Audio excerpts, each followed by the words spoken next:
This is the worst car in sim racing. Its name is the Porsche Macan, and since Assetto Corsa's release, it's garnered a bit of a reputation. Ask any racer which their least favourite car to drive is, and most of them will say this one. But why? Well, firstly, it's no mid-80s Japanese hatchback. It's a heavy SUV, which in the performance driving world is practically like saying shit and c**t in a church. Weighing in at just over 2 tons, driving it on a road that is anything but straight is like watching a big, burly, bearded German man trying to ice skate. It's funny, don't get me wrong, but in no way is that what peak performance looks like. Pair this with the fact that the ride height makes it feel like you're piloting an Airbus A380, the fact that the all-wheel drive system makes it feel like the front tyres are made out of ice, and the fact that, well, I mean, just look at it. All of these make it a truly awful performance driving car. But despite all of this, I probably titled the video something like, "This is my new favourite car." So why am I talking so much smack about it? Once you actually drive this car for more than 2 kilometers before rage quitting, the Macan starts whispering to you, and you begin to understand what it needs, what is required from it for you to drive it somewhat fast.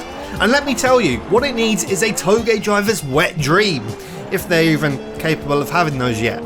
Because the Macan is such a chonk and is riding on mere street tyres, the thing just kind of rolls laterally across the road. There's no bite into corners, and the tyres struggle to find a footing. Then, if you defy all the odds and manage to get through the corner, the Macan is lazy getting out of them. Step on the throttle at the apex, like in any normal car, and you'll experience some radical understeer.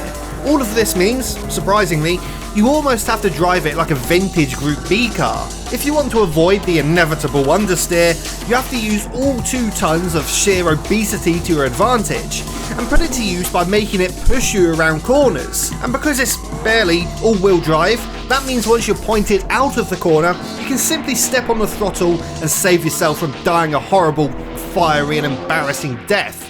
Who wants to die in a Porsche Macan? Certainly not me. It's when you get into a decent series of corners where this car is really at its worst, or best, depending on how you look at it. Drive this car like you would say an AE86, and the tyres will fail you quicker than you can say slip angle. With the Macan, you've got to be assertive and pretty violently manage the weight of the car. And this big girl can take it. Big slip angles is the way to go, where the car sits slightly above the limit, allowing you to rotate the beast around corners, and totally not relying on the god-awful tyres whilst they're totally in traction. Don't get me wrong, this is somewhat fast in any car, but in the Macan, it's an absolute necessity if you want to reach the end of the stage. And once you do get this style of driving down, it's surprisingly nippy on the twisty stuff. While mo power doesn't always mean mo better, it certainly does in this case, because it means you can do stuff like this. In a car designed for the middle class to transport their snot-nosed brats around suburbia, it's mental. Despite its size, the Macan is a very capable drift car.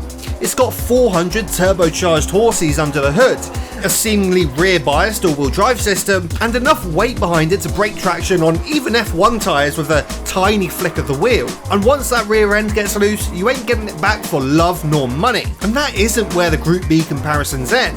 In the face of the memeability of watching this land whale slide around corners it has absolutely no right to, the Macan may genuinely be an important car to learn for any sim racer. Any good driver is able to identify the shortcomings of any car and either work around them or use them to their advantage, and this one has a fair few. If you want to drive the Macan fast on roads like this, you have to do both at the same time. And there just aren't that many cars that are fun to drive where you have to do this. And it's never more true than on tiny roads like this one, where the car literally devours both lanes, with inches to spare on either side. One itsy bitsy mistake here in a humongous car will result in a massive crash. You have to be ultra precise in a car that is about as sharp as a drunk peasant wielding a greatsword, which is no mean feat.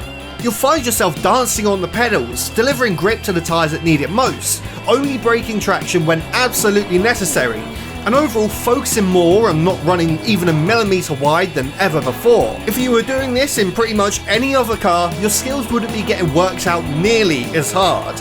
And that is why in a game full of exotic supercars, cult classics and race cars, the Porsche Macan is the car I enjoy driving most at the moment.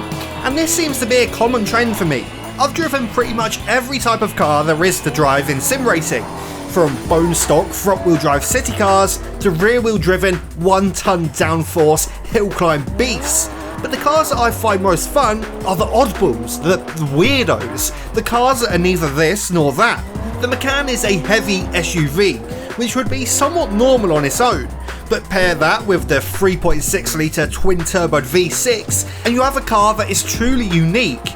Yes, it may have a lot of flaws, but that is not what only makes it so fun, but also a valuable car to learn for any sim racer. You won't improve nearly as fast whilst driving easy cars as you will the hard ones, and that is a fact.